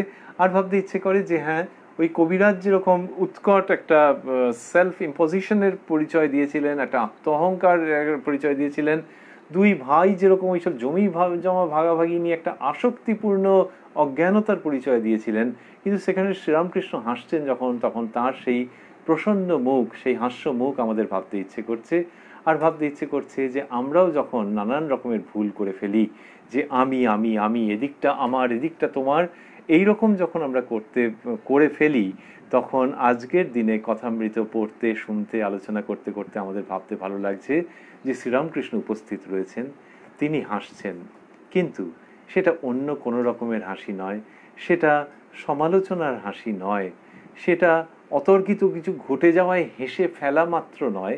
শ্রীরামকৃষ্ণের ওই হাসির মধ্যে প্রসন্ন ভাব রয়েছে, একটা প্রসন্ন সহানুভূতি রয়েছে, একটা প্রসন্ন ধৈর্য রয়েছে, যে যারা এরকম ভুল করছে, শ্রীরামকৃষ্ণ সেই জায়গাটি দেখিয়ে দিচ্ছেন, তাঁরই ভাষায় কাঁচা আমির যে খেলা, সেটাকে দেখিয়ে দিচ্ছেন। কিন্তু তিনি হাসছেন শুধু নয়, প্রসন্ন বদনে অপেক্ষায় রয়েছেন যে মানুষ এই দোষ ত্রুটিগুলিকে সংশোধন করে নিয়ে আরও পূর্ণাঙ্গ হয়ে উঠবে। তাই শ্রীরামকৃষ্ণের মা শারদার শ্রীচরণে আমাদের প্রার্থনা কথামৃত পড়তে পড়তে যে তারা এইরকমভাবেই হাসতে হাসতে কথাগুলি যেন বলতে থাকেন আমাদের কাছে।